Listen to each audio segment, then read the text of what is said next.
A stack is a conceptual structure consisting of a set of homogeneous elements and is based on the principle of last in first out. It is known as LIFO system. So basically, in the stack data structure, elements are inserted and deleted from one end. That is called top of the stack.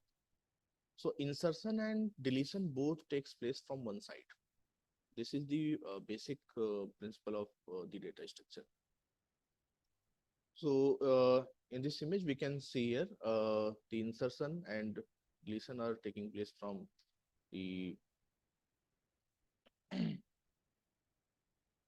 initially it is empty stack, and if you want to insert any element, that is called push operation.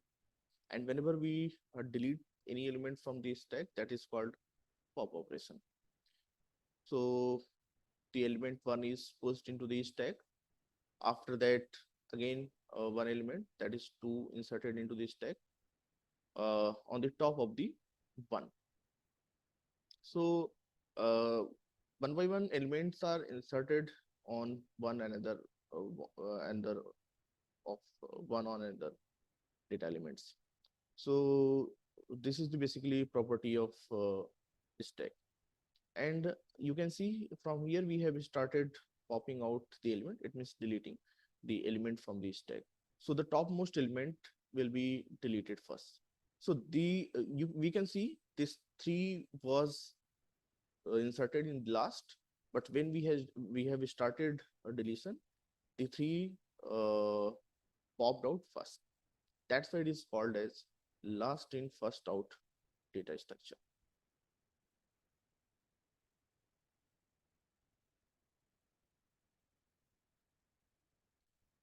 So in real life, we can see multiple example of the uh, stack. One example is insertion of new plate on top of the pile of plates. Whenever we are going into any party, we can easily encounter this type of scenario where plates are arranged in the stack manner onto the table. So this is the real time example of the stack.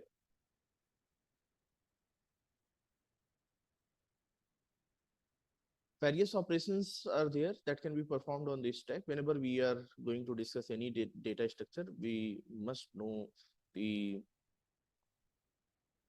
operations that are possible on that data structure. So here also we can perform initialization, emptiness check, fullness check, insertion or post operation, deletion or pop operation, finding the top element of the stack. These are the possible operations that we can perform here. So in initialization, whenever we create the stack, what will be the value in the stack, or where will be the top pointer, these all things will be done in the initialization. Memory allocation also. Emptiness check is the checking whether the stack is empty or not. So it will return true or false result. Next one is fullness check. This is used to check whether there is a space in the stack or not. Whenever we are going to insert any data element, or we can say we are going to push any data element into the stack, first of all, we should check whether the stack is having enough space or not. So this will also return true or false. Next is insertion. This is having the specific name in stack case, that is known as push operation. So adding any element or inserting any element into the stack is known as push operation. Deletion, or also known as pop operation in the stack, is removing element from the stack, is known as pop operation. And the last one is the finding the top element of the stack, that is called the peak.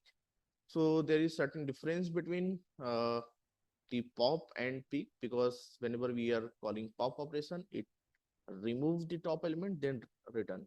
whenever we are calling peak, it will only return the top element without removing from the stack. So these are the basic primitive operations. We will see the implementation of these operations, or we can say we'll see the uh, algorithm of these functions in later on.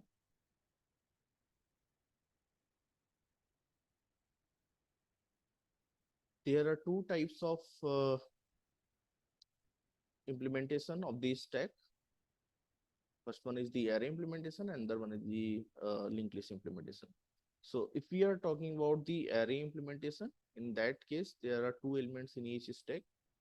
First one is the array to store the data, that we can also call it as buffer to store the data element, and one element that is pointing to the top index of that array, that is called top, because we are uh, much more concerned about the top of the stack, so we should have the pointer to that. So if a stack were declared with the name S, the elements would be represented as S dot top and S dot data. Because to implement a stack, we'll use structure if you are talking about the basic programming language. So in because we are not having any predefined data type for structure. So for that, we'll just use user defined data type, that is structure, to create the stack. So in the stack, we'll have two members. In the structure, we'll have two members, that is top, and another one is the data, that is of array type, that is also known as buffer to store the data elements. And there one, so if we want to implement, we want to define the structure, we can see here how can we define the structure for the stack. So basically we'll write struct, we will use keyword struct, and then we'll write struct stack. In this, we'll have a pointer, that is int top, and another will have an integer type array. We are calling it as the data, and we can create this of according to our need. Suppose we are having we want to create it of 50 size, we just create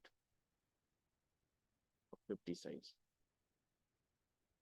and after that we can just, so this is the basic is the syntax for creating the stack in C programming language, C and C++. So whenever we want to access this top member, suppose we want to uh, initialize the stack or something else, we have to use the structure property. So we know that this is the declaration, only declaration of stack. After that, if we want to create that stack, we have to declare a variable. So how we'll write? We'll write struct stack struct y, because this is the data type that we have defined. This is the user defined data type that we have defined using struct. And after that, this is the variable s that we have declared. It means what? Now the memory will be allocated for this. This is the only declaration, no memory will be allocated for this. And now we want to access the data member, so we'll write like this: s dot top. It means we are accessing this data member, this one, and s dot data, it means we are accessing the buffer. Okay. After that, in the array, we know that multiple elements are there, so we'll access these elements with the help of index. So suppose we want to access first element, so we'll write s dot data 0. So it will return the first element. So this is the basically array implementation of stack. Like that, we can also use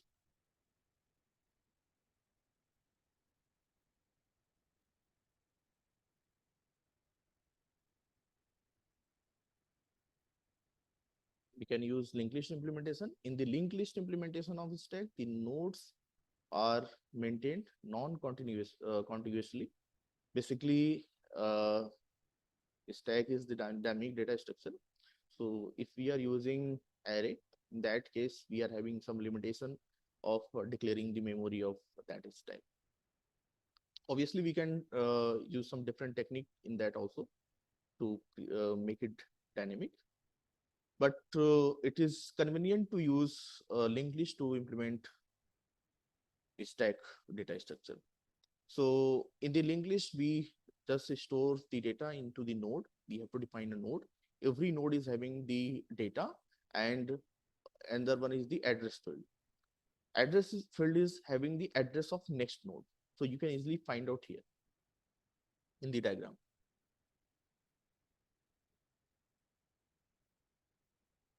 So this is the first node, next, next.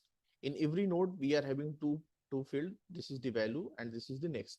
Value is having the data element and next is for having the reference or pointer to the next node. That is node 2 in this case. Node 2 is having value and in next part, it is having the address of the next node that is called node 3.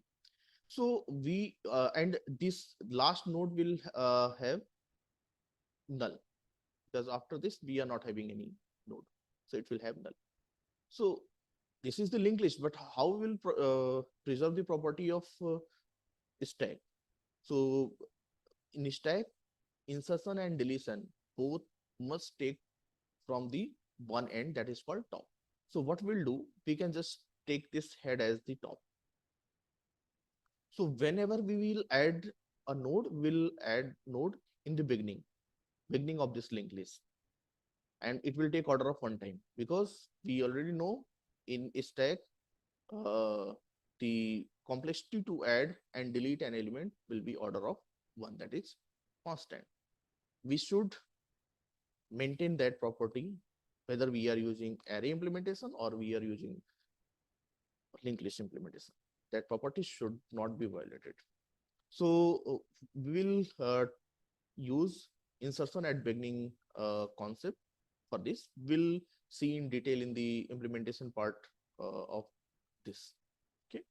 So it is very important data structure. It is used for various purpose like for conversion of the infix expression into the postfix, infix into prefix, and it is also used for the evaluation of any expression, evaluation of prefix expression, evaluation of postfix expression. Stack is used to solve various problems like finding palindrome, reversing the string, and many more tasks are very easy with the help of stack. So we'll see in the next lectures all these things. So that's all about the stack data structure. In next